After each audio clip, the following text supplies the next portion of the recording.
Selamat sore pemirsa semuanya, kembali lagi di Cakrawala Ilmu, membuka ruang Cakrawala Kehidupan. Hari ini kita bertemu di episode Risalah Akhir Pekan, masih di program Cakrawala Ilmu tentunya. Dan kita akan membahas seputar problematika kehidupan sosial yang sering kali ditemui di kehidupan sehari-hari, yaitu mengenai menghindari kesalahpahaman. Penasaran kan apa saja yang akan saya bahas dalam episode kali ini? Tetap stay tune di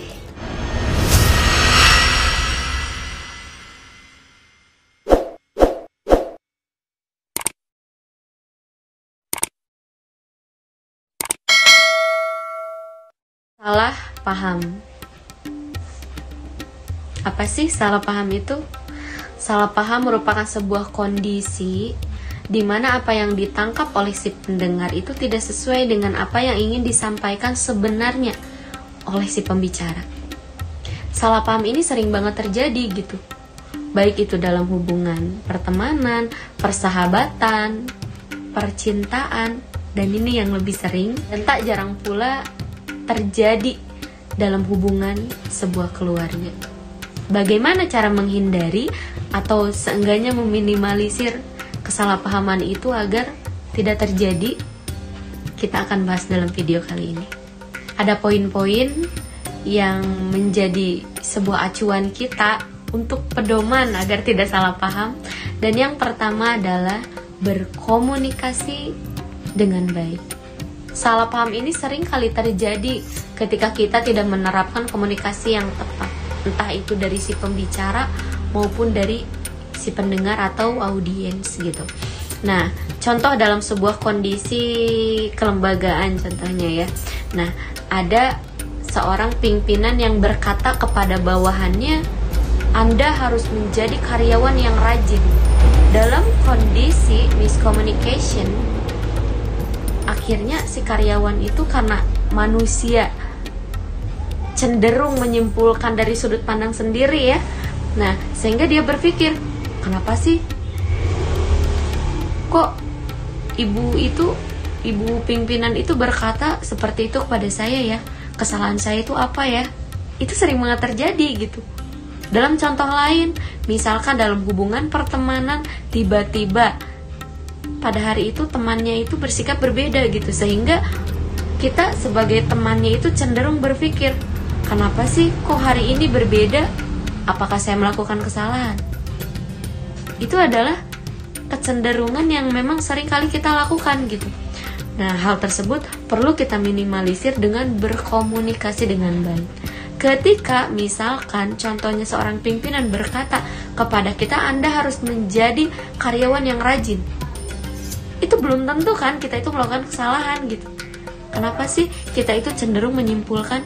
Kenapa kita tidak bertanya, Bu atau Pak, memang saya melakukan kesalahan atau saya cenderung males ya orangnya? Bisa kan kita bertanya seperti itu. Kemudian si pimpinan misalkan dalam kondisi seperti itu menjawab, oh tidak, maksud saya itu sekarang itu sedang diadakan penilaian mengenai karyawan teladan, saya ingin kamu yang menang. Salah paham kan? Ketika awalnya kita berpikir bahwa seorang pimpinan berkata kepada kita untuk lebih rajin, kita berpikir kita malas, padahal dia ingin kita menjadi yang terbaik atau menjadi karyawan teladan. Itu kelebihan dari komunikasi atau manfaat dari komunikasi yang tepat gitu. Kita harus lakukan itu untuk menghindari kesalahpahaman. Dan dalam kondisi kedua, misalkan tiba-tiba teman kita tuh bersikap berbeda hari ini gitu, dan kita berpikir kita ngelakuin kesalahan atau enggak, dia menjauhi saya. Cobalah berkomunikasi, kenapa sih hari ini kok beda? Kemudian misalkan dia menjawab, saya sedang ada masalah keluarga. Beres. Tidak perlu kita berpikir negatif, tidak perlu kita menduga-duga sesuatu yang memang belum tentu kebenarannya gitu. Karena itu adalah salah satu titik kelemahan bagaimana salah paham itu pada akhirnya terjadi. Dan kita harus hindari itu.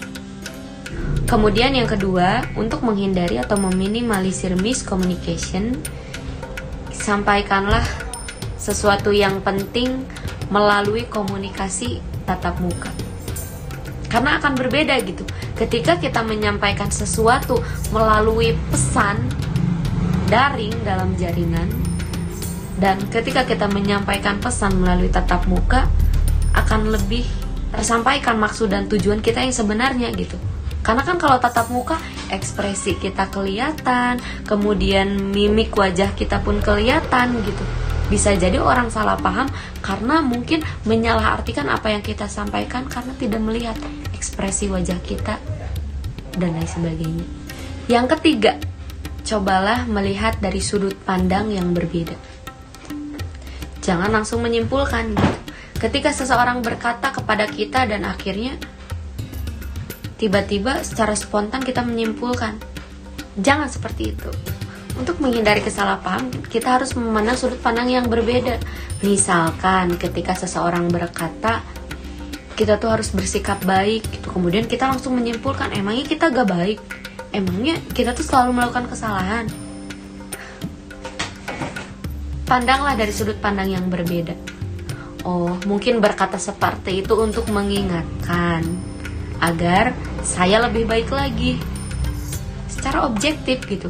Jangan langsung menyimpulkan dan pikiran negatif berdatangan gitu. Jangan seperti itu. Jadi utamakan ketika seseorang berkata kepada kita, kita harus memandang dari sudut pandang yang berbeda. Jangan langsung tersinggung, jangan langsung menyimpulkan, tapi kajilah dulu dan pandang, berpikir secara positif. Kemudian yang terakhir, hindari bicara saat emosi.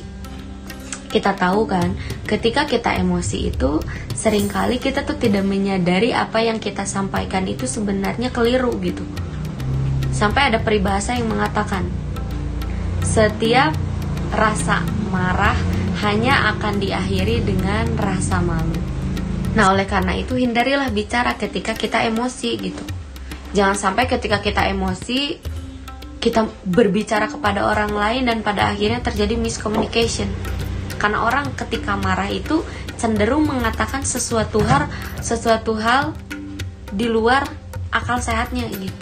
Sehingga untuk tips yang terakhir, meminimalisir dan menghindari kesalahpahaman, maka hindari atau jangan berbicara ketika Anda sedang emosi. Baiklah pemirsa, sekian risalah akhir pekan untuk episode kali ini. Jangan lupa di subscribe, like, and comment. Cakrawala Ilmu, membuka ruang cakrawala kehidupan.